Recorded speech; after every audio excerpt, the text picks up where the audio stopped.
Praise the Lord. വേഗം വരുന്നവനായ യേശു ക്രിസ്തുവിൻ്റെ അതിപരിശുദ്ധ നാമത്തിൽ ലോകമെമ്പാടുമുള്ള നല്ലയിടയൻ പ്രേക്ഷകർക്ക് സ്നേഹ വന്ദനം. ദൈവത്തിൻ്റെ വലിയ കൃപയാൽ വീണ്ടും നമുക്കൊന്നിച്ച് ദൈവവചനത്തിൻ്റെ മുമ്പിലായിരിക്കാൻ ആയുസ്സും ആരോഗ്യവും ദീർഘമാക്കിയ സർവശക്തനായ ദൈവത്തിന് നന്ദിയും സ്തുതി സ്തോത്രങ്ങളും അർപ്പിക്കാം. കഴിഞ്ഞ നാളുകൾ നമുക്കൊന്നിച്ച് ദൈവവചനം പങ്കിടുവാൻ ദൈവം കൃപ നൽകി. നിങ്ങളുടെ പ്രാർത്ഥനകൾക്ക് കരുതലിന് ദൈവനാമത്തിൽ നന്ദിയെയും സ്നേഹത്തെയും അറിയിക്കട്ടെ. നിങ്ങളുടെ വ്യക്തിപരവും കുടുംബപരവുമായിട്ടുള്ള പ്രാർത്ഥനാ വിഷയങ്ങൾ നമുക്കൊന്നിച്ച് പ്രാർത്ഥിക്കുവാൻ ആഗ്രഹിക്കുന്നുവെങ്കിൽ താഴെ കാണുന്ന ഫോൺ നമ്പറുകൾ, വാട്സപ്പ് നമ്പറുകൾ, ഇമെയിൽ ഐഡികൾ എന്നിവ ഉപയോഗിച്ച് ഞങ്ങളുമായി പങ്കുവെക്കുക. നമുക്കൊന്നിച്ച് പ്രാർത്ഥിക്കുവാൻ ഇടയാകും. ദൈവവചന ശുശ്രൂഷയിൽ ഗുഡ് ഫ്രണ്ട് ഗോസ്പിൾ ടീം കഴിഞ്ഞ നാളുകളിൽ ചെയ്തുകൊണ്ടിരിക്കുന്ന ദാനിയേൽ പ്രവചനം, യേശുക്രിസ്തുവിൻ്റെ പുനരാഗമനവും തുടർന്നു നടക്കുന്ന സംഭവങ്ങൾ, വിവിധ വചന ശുശ്രൂഷകൾ, പ്രതിദിന വാഗ്ദത്ത വചനമായ ജീവജലം, നല്ലയിടയൻ എന്നിങ്ങനെയുള്ള ശുശ്രൂഷകൾ ബ്രദർ സന്തോഷ് കൊടുകുളഞ്ഞി എന്ന യൂട്യൂബ് ചാനൽ കൂടെ നിങ്ങൾക്ക് ലഭ്യമാണ്. ദയവായി സബ്സ്ക്രൈബ് ചെയ്ത് ഈ വചന ശുശ്രൂഷയിൽ കൂടെ അനുഗ്രഹം പ്രാപിപ്പാൻ ദൈവം നിങ്ങളെല്ലാവരെയും ഒരുക്കട്ടെ. ഇന്നത്തെ എപ്പിസോഡ് സ്പോൺസർ ചെയ്ത പ്രിയപ്പെട്ടവരോടുള്ള നന്ദിയും സ്നേഹത്തെയും ദൈവനാമത്തിൽ അറിയിക്കുന്നു. സർവശക്തനായ ദൈവം അവരെയും ആ കുടുംബത്തെയും അനുഗ്രഹിച്ച് കർത്താവിൻ്റെ വേലയ്ക്കായി തുടർന്നും ഒരുക്കുവാൻ ഇടയാക്കട്ടെ. ഇന്ന് നാം ഒന്നിച്ച് പങ്കിടുവാൻ ആഗ്രഹിക്കുന്ന വിഷയം എന്നത് മടങ്ങി വരുന്ന ചില കാര്യങ്ങളെക്കുറിച്ചാണ്. വേദപുസ്തകത്തിൽ നാം പഠിക്കുമ്പോൾ ക്രൈസ്തവ ലോകത്തിൻ്റെ പ്രത്യാശാ കേന്ദ്രം എന്നത് നമ്മുടെ നാഥനും വീണ്ടെടുപ്പുകാരനുമായ യേശുക്രിസ്തുവിൻ്റെ മടങ്ങിവരവാണ്. ആ മടങ്ങിവരവിനെ കുറിച്ചല്ല ഇന്നത്തെ എപ്പിസോഡിൽ നാം പങ്കിടുന്നത്. നാം വേദപുസ്തകം പഠിക്കുമ്പോൾ ചില കാര്യങ്ങൾ നമ്മിലേക്ക് മടങ്ങി വരുന്നു അഥവാ മടങ്ങിപ്പോകുന്നു. അവ എന്താണ്, അതിൽ കൂടെ നമുക്ക് ലഭിക്കുന്ന സന്ദേശം എന്താണ് എന്ന് പങ്കിടുവാൻ ആഗ്രഹിക്കുകയാണ്. അതിന് ആധാരമായി 35-ാം സങ്കീർത്തനം 13-ാം വാക്യം വായിക്കുന്നു. ഞാനോ അവർ ദീനമായി കിടന്നപ്പോൾ രട്ടുടുത്തു, ഉപവാസം കൊണ്ട് ഞാൻ ആത്മതപനം ചെയ്തു, എൻ്റെ പ്രാർത്ഥന എൻ്റെ മാർവിടത്തിലേക്ക് മടങ്ങി വന്നു. ദാവീദിൻ്റെ അനുഗ്രഹിക്കപ്പെട്ട ഒരു സങ്കീർത്തനം. എന്നാൽ ഈ സങ്കീർത്തനം എന്ന് പറയുന്നത് ശാപസങ്കീർത്തനങ്ങൾ എന്ന പേരിൽ അറിയപ്പെടുന്ന 6 സങ്കീർത്തനങ്ങളിൽ ഒന്നാമത്തെ സങ്കീർത്തനമാണ്. 35-ാം സങ്കീർത്തനം കൂടാതെ സങ്കീർത്തനങ്ങൾ 52, 59, 69, 109, 137 ഈ സങ്കീർത്തനങ്ങൾ ഒക്കെ ശാപസങ്കീർത്തനങ്ങൾ എന്ന നാമധേയത്തിൽ അതിനകത്തിൽ അടങ്ങിയിരിക്കുന്ന ക്രമീകരണം അനുസരിച്ച് അറിയപ്പെടുന്നു. ഈ 35-ാം സങ്കീർത്തനത്തിൻ്റെ പശ്ചാത്തലം ശമൂവേൽ പ്രവാചകന്റെ 1-ാം പുസ്തകം 24-ാം അധ്യായത്തിൽ കൂടെ നമുക്ക് പഠിക്കുവാൻ കഴിയും. ശൗലും സൈന്യവും ദാവീദുമായി ഒന്നിച്ച് വന്നു ചേരുന്ന പ്രത്യേക അവസരത്തിൽ ദാവീദ് ചമച്ച ഒരു സങ്കീർത്തനം. ദാവീദിനെ കൊല്ലുവാൻ വളരെ ശ്രമിച്ച് അതിനുവേണ്ടി ഓടി നടന്ന ഒരു ശൗൽ. എന്നാൽ ശൗൽ ദാവീദിനെ കൊല്ലുവാൻ ആഗ്രഹിച്ച പദ്ധതിയിട്ട് ഗുഹയിൽ വിശ്രമിക്കുമ്പോൾ ദാവീദിന്റെ കയ്യിൽ ശൗലിനെ ലഭ്യമാകുമ്പോൾ കൂടെയുള്ളവർ പോലും ശൗലിനെ കൊല്ലുവാൻ ആഗ്രഹം പ്രകടിപ്പിച്ച് മുമ്പോട്ട് വന്നപ്പോൾ ദാവീദ് അത് ചെയ്യാതെ, ദാവീദ് ചെയ്തത് തൻ്റെ മുമ്പിൽ വന്നു എന്നുള്ള തെളിവിന് വേണ്ടി വസ്ത്രത്തിൻ്റെ അഗ്രം മുറിച്ചെടുക്കുക മാത്രമായിരുന്നുവെന്ന് വചനത്തിൽ നിന്ന് നമുക്ക് കാണുവാൻ കഴിയും. അങ്ങനെ തനിക്കെതിരെ പ്രവർത്തിച്ചവർക്ക് വേണ്ടി പ്രാർത്ഥിക്കുകയും ദൈവം മുമ്പാകെ നീതിയോടെ ജീവിക്കുകയും ചെയ്ത ദാവീദിന്റെ ധന്യമായ സങ്കീർത്തനത്തിലെ ഒരു ഭാഗമാണ് ഇന്ന് നാം വായിച്ചു കേട്ട 13-ാമത്തെ വാക്യം. അവിടെ ദാവീദ് പറയുന്ന പ്രധാനപ്പെട്ട ഒരു കാര്യമാണ് മടങ്ങി വരുന്നതായ കാര്യങ്ങളിലെ ഒന്നാമത്തെ ചിന്ത എന്ന് പറയുന്നത്. 35-ാം സങ്കീർത്തനം 13-ാം വാക്യത്തിൽ നമുക്ക് കാണുവാൻ കഴിയുന്നുണ്ട്, പ്രാർത്ഥന മടങ്ങി വരുന്നു. എന്താണ് പ്രാർത്ഥന മടങ്ങി വരുന്നു എന്നതുകൊണ്ട് ഉദ്ദേശിക്കുന്നത്? ഒറ്റ വാക്കിൽ പറഞ്ഞാൽ, ദാവീദ് മറ്റുള്ളവർക്ക് വേണ്ടി പ്രാർത്ഥിച്ചു, ആത്മതപനം ചെയ്തു, രട്ടെടുത്തു, ഉപവസിച്ചു. പക്ഷേ ആ പ്രാർത്ഥന അവർക്ക് ഫലപ്രദമായില്ല. അത് ദാവീദിന്റെ മാർവിടത്തിലേക്ക് മടങ്ങി വന്നു. പ്രിയ ദൈവമക്കളെ, ഇന്ന് നിങ്ങൾ ഈ വചനഭാഗത്തു നിന്ന് ഒരു കാര്യം മനസ്സിലാക്കണം. നമ്മൾ എത്രത്തോളം ഉപവസിച്ച് ആത്മതപനം ചെയ്ത് പ്രാർത്ഥിച്ചാലും ദൈവത്തിനൊരു പദ്ധതി ഇല്ല എങ്കിൽ ആ പ്രാർത്ഥന അവരുടെ മേൽ ഫലിക്കുകയില്ല. അത് വ്യക്തമായി നാം മനസ്സിലാക്കണം. അതുകൊണ്ട് നാം പ്രാർത്ഥിച്ചാലും ആ പ്രാർത്ഥന അവർക്ക് ഒരു അനുഗ്രഹമായി വിടുതലായി ഭവിക്കണമെങ്കിൽ ദൈവം കൂടെ വിചാരിക്കണം. ആ പ്രാർത്ഥന അവർക്ക് അനുഗ്രഹമാകുവാൻ അവർക്കും ഒരു അർഹത ഉണ്ടായിരിക്കണം. അല്ല എങ്കിൽ നമ്മുടെ പ്രാർത്ഥന നമ്മിലേക്ക് മടങ്ങി വരും.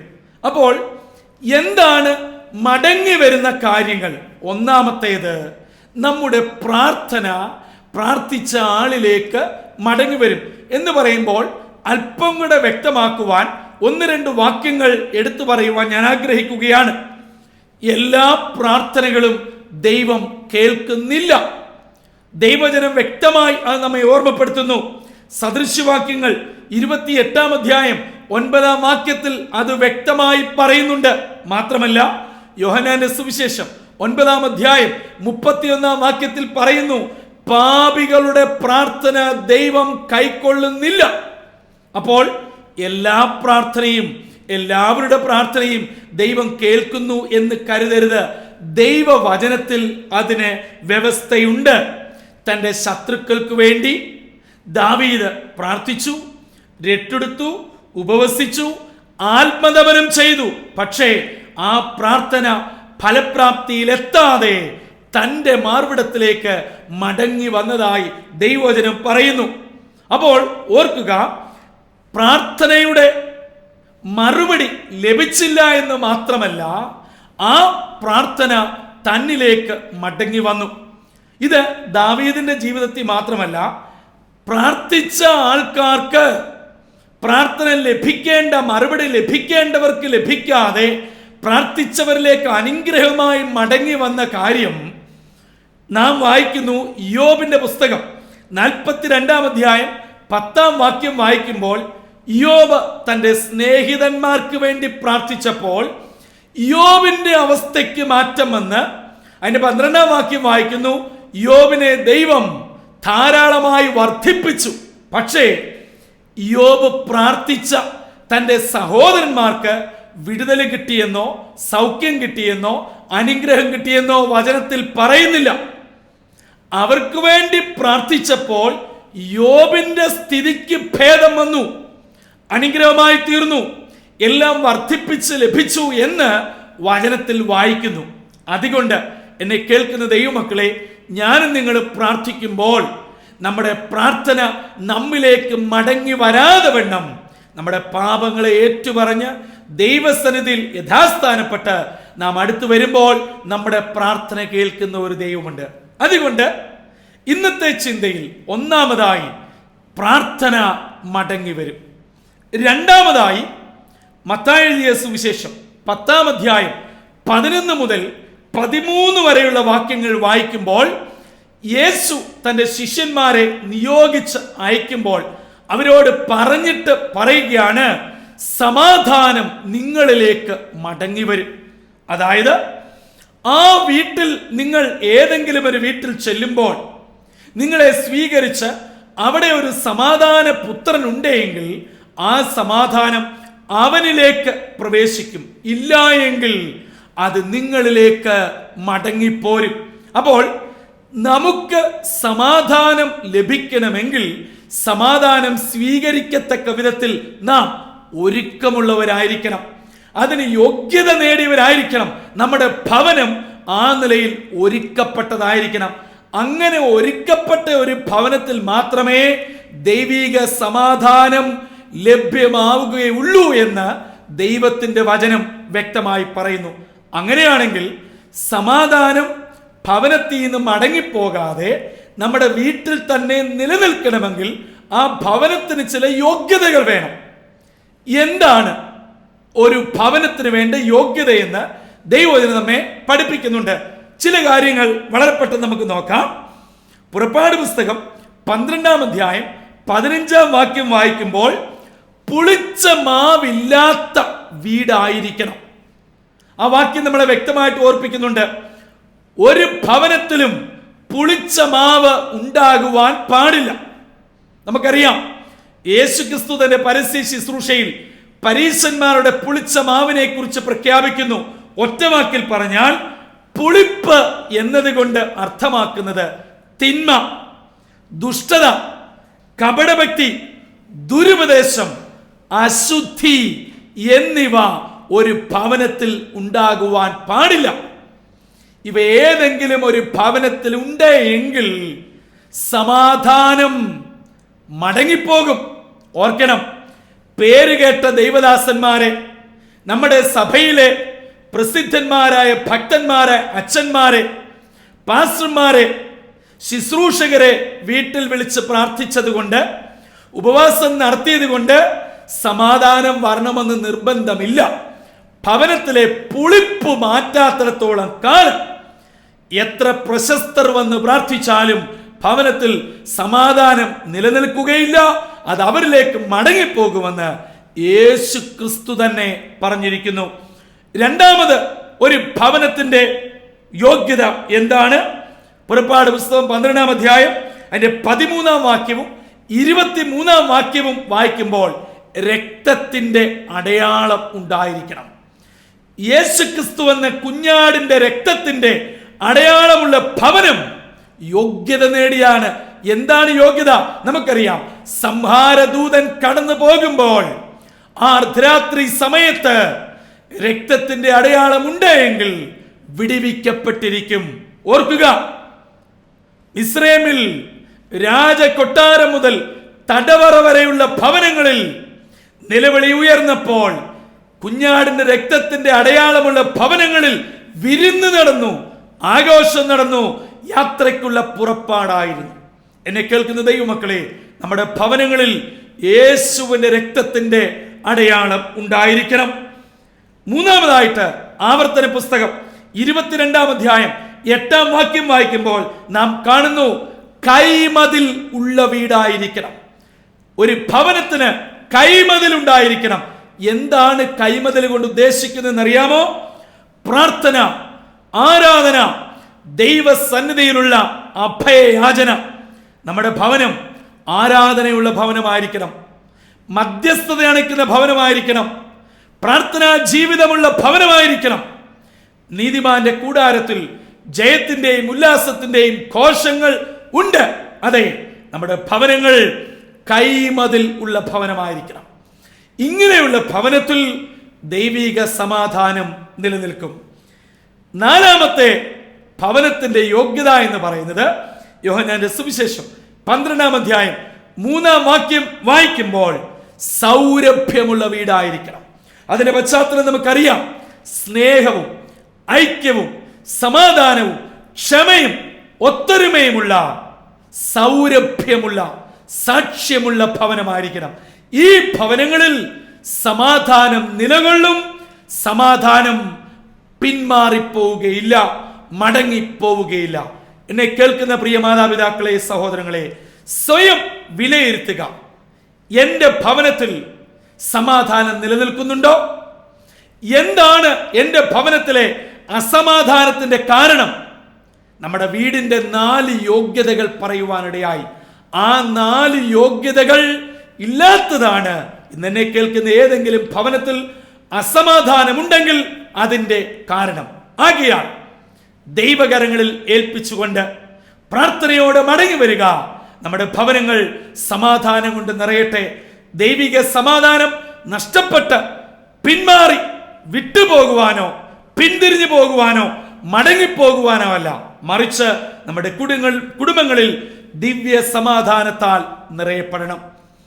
മൂന്നാമതായി മടങ്ങിപ്പോകുന്ന കാര്യത്തെക്കുറിച്ച് ഹോശേയ പ്രവാചകന്റെ പുസ്തകം 5-ാം അധ്യായം 15-ാം വാക്യം വായിക്കുമ്പോൾ നമ്മെ ഓർമ്മിപ്പിക്കുന്നു, അവരുടെ കുറ്റം ഏറ്റുപറഞ്ഞ് എന്നോട് അപേക്ഷിക്കുന്നത് വരെയും ഞാൻ മടങ്ങിപ്പോകും.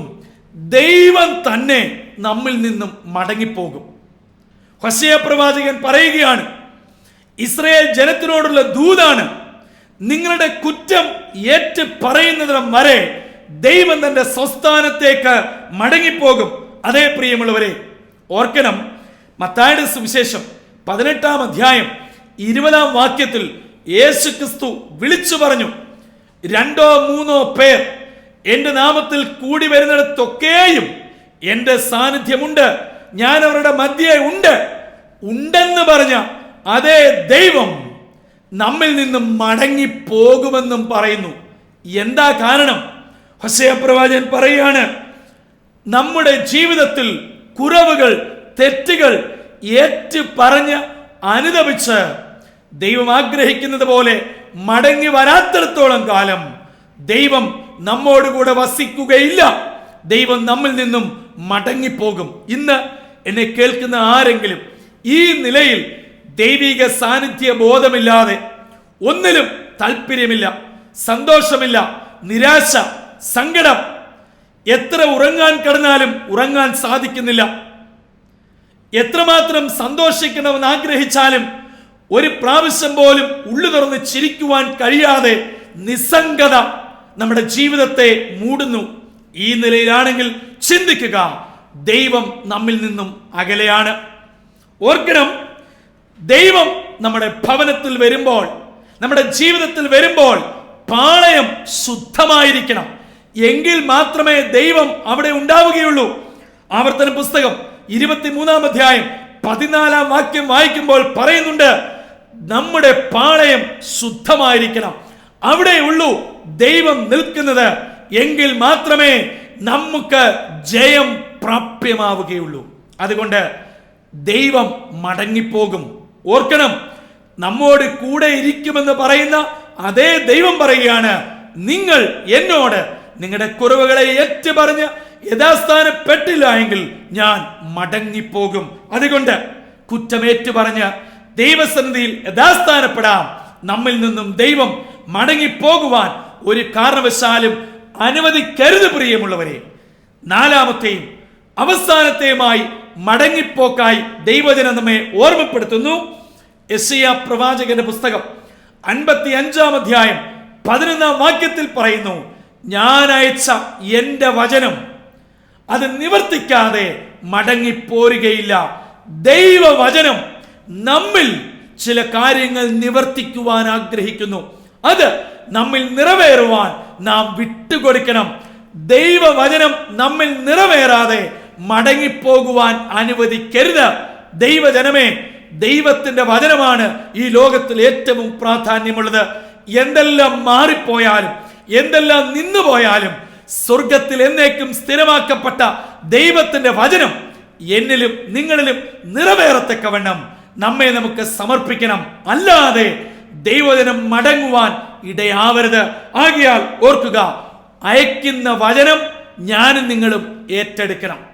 എന്നോട് പറയുന്ന ദൈവത്തിന്റെ വചനം ഞാനും നിങ്ങളും ഏറ്റെടുക്കുമ്പോൾ, സ്വീകരിക്കുമ്പോൾ അത് നമ്മിൽ ക്രിയ ചെയ്യും. അതുകൊണ്ട് ഇന്ന് ഈ ദൈവജന ശുശ്രൂഷ ഒരുപക്ഷെ നിങ്ങൾ യാത്രയിൽ നിങ്ങളുടെ മൊബൈലിലായിരിക്കാം കേൾക്കുന്നത്, ഭവനത്തിൽ നിങ്ങൾ നിങ്ങളുടെ ഡ്രോയിങ് റൂമിൽ TV-യിൽ കൂടെ ആയിരിക്കാം കേൾക്കുന്നത്. ഏതു വിധത്തിൽ ഈ ദൈവജനം നിങ്ങൾ കേൾക്കുന്നുവെന്ന് എനിക്കറിയുകയില്ല.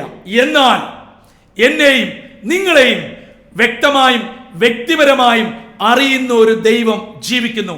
ആ ദൈവത്തിന് ഈ വചനം കൊണ്ട് നിങ്ങളോട് ചിലത് പറയുവാനുണ്ട്, നിങ്ങളോട് ചില പദ്ധതികൾ പൂർത്തീകരിക്കുവാനുണ്ട്. അതിനുവേണ്ടി നിങ്ങൾ സ്വയം വിട്ടുകൊടുക്കുക. ആ ദൈവവചനം നമ്മിൽ കൃത്യമായി ശുശ്രൂഷിച്ച് പൂർത്തീകരിച്ച് മടങ്ങിപ്പോകട്ടെ. അല്ലാതെ മടങ്ങിപ്പോകുവാൻ ഇടയാവരുത്. എന്നെ കേൾക്കുന്ന പ്രിയ ദൈവജനമേ, ആകയാൽ നമ്മുടെ ജീവിതങ്ങളിൽ ദൈവവചനത്തിന് സ്വാധീനം വരത്തക്കവണ്ണം വചനത്തിന് മുൻസ്ഥാനം കൊടുക്കണം. ഞാൻ ചോദിക്കട്ടെ, എത്ര നാളായി വേദപുസ്തകം വായിച്ചിട്ട്? പലപ്പോഴും സങ്കീർത്തനങ്ങൾ, അതും നമുക്കിഷ്ടമുള്ള സങ്കീർത്തനങ്ങൾ മാത്രം വായിച്ച് നിർവൃതി അടയുന്ന ക്രൈസ്തവ സമൂഹമേ, ദൈവവചനം വായിക്കുക. വചനമാണ് നമ്മളെ ജീവിപ്പിക്കുന്നത്. അതാണ് യോഹന്നാന്റെ സുവിശേഷം 1-ാം അധ്യായം 1 മുതലുള്ള വാക്യങ്ങളിൽ വ്യക്തമായി രേഖപ്പെടുത്തിയിരിക്കുന്നത്. ആ വചനം നമ്മിൽ ക്രിയ ചെയ്യട്ടെ. ആകയാൽ മടങ്ങിപ്പോകുന്ന 4 കാര്യങ്ങളെ കുറിച്ച് ഇന്നത്തെ എപ്പിസോഡിൽ നാം ധ്യാനിക്കുകയുണ്ടായി. പ്രാർത്ഥന മടങ്ങിപ്പോകും. അതെ, നമ്മുടെ പ്രാർത്ഥന മറ്റുള്ളവർക്ക് ഫലിക്കത്തക്കവണ്ണം അവരിൽ ഒരു യോഗ്യത ഉളവാവട്ടെ. നമുക്ക് വേണ്ടി നമ്മുടെ പ്രിയപ്പെട്ടവർ പ്രാർത്ഥിക്കുമ്പോൾ, നമ്മുടെ മാതാപിതാക്കൾ പ്രാർത്ഥിക്കുമ്പോൾ, നമ്മുടെ ദൈവദാസന്മാർ പ്രാർത്ഥിക്കുമ്പോൾ, പ്രിയമുള്ളവരെ, നമ്മിലത് ക്രിയ ചെയ്യണം. അതിന് വിപരീതമായി നമുക്ക് വേണ്ടി പ്രാർത്ഥിച്ചവരുടെ മാർവിടത്തിലേക്ക് മടങ്ങാതെ വണ്ണം ഞാനും നിങ്ങളും ദൈവിക യോഗ്യത പ്രാപിക്കുവാൻ ഈ സമയത്ത് ദൈവകരങ്ങളിൽ ഏൽപ്പിക്കണം. രണ്ടാമതായിട്ട് നമ്മൾ കേട്ടത്, യേശു തന്നെ പറഞ്ഞു, നിങ്ങൾ കടന്നു ചെല്ലുന്ന ഭവനത്തിൽ ഒരു സമാധാന പുത്രനുണ്ടെങ്കിൽ ആ സമാധാനം അവന്റെ മേൽ വസിക്കും, ഇല്ല എങ്കിൽ നിങ്ങളിലേക്ക് മടങ്ങിപ്പോകും. ഒരു സമാധാന പുത്രനായി തീരുവാൻ നമുക്ക് ദൈവവരങ്ങൾ ഏൽപ്പിക്കാം. അതിന് വിപരീതമായിട്ടുള്ള നമ്മുടെ ഭവനത്തിന്റെ, എൻ്റെ ജീവിതത്തിന്റെ കുറവുവശങ്ങളെ ഇപ്പോൾ തന്നെ ദൈവകരങ്ങളിൽ ഏൽപ്പിക്കാം. മൂന്നാമതായിട്ട് നാം കേൾക്കുകയുണ്ടായി, ഞാനും നിങ്ങളും കുറവുകളെ ഏറ്റു പറഞ്ഞില്ല എങ്കിൽ, ദൈവസന്നിധിയിൽ മാപ്പ് അപേക്ഷിച്ചില്ല എങ്കിൽ ദൈവം തന്റെ സ്വസ്ഥാനത്തേക്ക് മടങ്ങിപ്പോകും. നമ്മുടെ ഭവനത്തിൽ ദൈവിക സാന്നിധ്യമുണ്ടോ പ്രിയമുള്ളവരെ? കയറുന്ന വാതിക്കൽ ക്രിസ്തു ഈ വീടിന്റെ നായകൻ എന്ന് ആലേഖനം ചെയ്തതുകൊണ്ട് ഭവനത്തിൽ ദൈവിക സാന്നിധ്യം വരികയില്ല. മറിച്ച് നമ്മുടെ ഭവനങ്ങൾ ദൈവിക സാന്നിധ്യത്തിൽ ജീവിപ്പാൻ, വളരുവാൻ, ഉയരുവാൻ, അനുഗ്രഹിക്കപ്പെടുവാൻ നമ്മെ നമ്മുടെ കുറവുകളെയും ഏറ്റുപറഞ്ഞുകൊണ്ട് ദൈവസന്നിധിയിൽ അടുത്തു വരിക. നാലാമതും അവസാനമായി നാം കേട്ടത്, നമ്മിൽ ദൈവത്തിന് തന്റെ വചനത്തിൽ കൂടെ ചില കാര്യങ്ങൾ നിവർത്തിക്കുവാനുണ്ട്. അതിന് നമ്മളെ തന്നെ വിധേയപ്പെടുത്തുക. അത് പൂർത്തീകരിക്കാതെ മടങ്ങുവാൻ ഇടയാവരുത്. അങ്ങനെ മടങ്ങിപ്പോകുന്ന ഈ കാര്യങ്ങളിൽ കൂടെ നമുക്ക് ലഭിക്കപ്പെട്ട ദൂതുകൾ, ചിന്തകൾ നമ്മുടെ ക്രിസ്തീയ ജീവിതത്തില് ഒരു പുനർവിചിന്തനത്തിന് കാരണമാവട്ടെ. അങ്ങനെ നമ്മളെ തന്നെ സമർപ്പിച്ചുകൊണ്ട് ദൈവകരങ്ങളിൽ ഇതാ ഞാൻ എന്നെ തന്നെ ഏൽപ്പിക്കുന്നു എന്നുള്ള പരിപൂർണ താഴ്മയോടെ, സമർപ്പണത്തോടെ ആർക്ക് കടന്നു വരുവാൻ കഴിയും? അവരെ ഈ ദിനം കർത്താവ് സ്വീകരിപ്പാൻ തയ്യാറാണ്. അങ്ങനെ ആഗ്രഹിക്കുന്നവർ ആയിരിക്കുന്ന ഇടങ്ങളിൽ നിങ്ങളെ തന്നെ സമർപ്പിക്കുക. നമുക്കൊന്നിച്ചു ചേർന്ന് പ്രാർത്ഥിക്കാം. ഞങ്ങളെ സ്നേഹിക്കുന്ന ദൈവമേ, സ്വർഗീയ പിതാവേ, അനുഗ്രഹിക്കപ്പെട്ട സമയത്തിനായി ഞങ്ങൾ അങ്ങയെ വാഴ്ത്തുന്നു. ഞങ്ങളോട് കൂടെ ഇരിക്കുമെന്ന് പറഞ്ഞ ദൈവം ഞങ്ങളെ വിട്ട് മടങ്ങിപ്പോകുമെന്നും അരുളി ചെയ്തിട്ടുണ്ടെന്ന് ഇന്നത്തെ വചന ശുശ്രൂഷകളിൽ കേൾക്കുവാൻ ഇടയായല്ലോ. ഞങ്ങളിൽ നിന്ന് വിട്ടുപോകുന്ന, മടങ്ങിപ്പോകുന്ന 4 കാര്യങ്ങൾ ഇന്ന് പഠിക്കുവാനിടയായി. അറിഞ്ഞോ അറിയാതെയോ കഴിഞ്ഞ നാളുകളിൽ ഈ നിലകൾ സംഭവിച്ച കുറവുകളെ ഞങ്ങൾ ഏറ്റുപറഞ്ഞ് അനുതാപത്തോടെ അടുത്തു വരുന്നു. ഞങ്ങളുടെ ഭവനങ്ങൾ യേശുവിന്റെ രക്തത്തിന്റെ അടയാളമുള്ള ഭവനങ്ങളായി, പ്രാർത്ഥനയുടെ കൈമതിലുള്ള ഭവനങ്ങളായി തീരുവാൻ ഞങ്ങളെ തന്നെ സമർപ്പിക്കുന്നു. ആകയാൽ ദൈവിക സമാധാനം ഞങ്ങളിലും ഞങ്ങളുടെ കുടുംബങ്ങളിലും വസിപ്പാൻ അവിടുന്ന് കൃപ ചെയ്യണമേ. അതിനായി തങ്ങളെ തന്നെ സമർപ്പിച്ച ഈ സഹോദരങ്ങളെ അവിടുന്ന് സ്വീകരിക്കുകയും അങ്ങയുടെ മഹത്വ രാജ്യത്തിനായി ഒരുക്കുകയും ചെയ്യണമെന്ന് യേശു ക്രിസ്തുവിന്റെ നിസ്തുല്യ നാമത്തിൽ അപേക്ഷിക്കുന്നു. കൃപയോടെ കേട്ട് ഉത്തരമരുളുമാറാകണമേ. ആമേൻ, ആമേൻ, ആമേൻ. പ്രിയ ദൈവമക്കളെ, നാം കേട്ട വചനപ്രകാരം ജീവിതത്തെ ക്രമപ്പെടുത്തി കർത്താവിനോട് ചേർന്ന് ജീവിപ്പാൻ സർവശക്തനായ ദൈവം നമ്മെ ഓരോരുത്തരെയും സഹായിക്കട്ടെ. ഇന്നത്തെ എപ്പിസോഡ് സ്പോൺസർ ചെയ്ത പ്രിയപ്പെട്ടവരോടുള്ള നന്ദിയും സ്നേഹത്തെയും ദൈവനാമത്തിൽ അറിയിക്കുന്നു. God bless you all.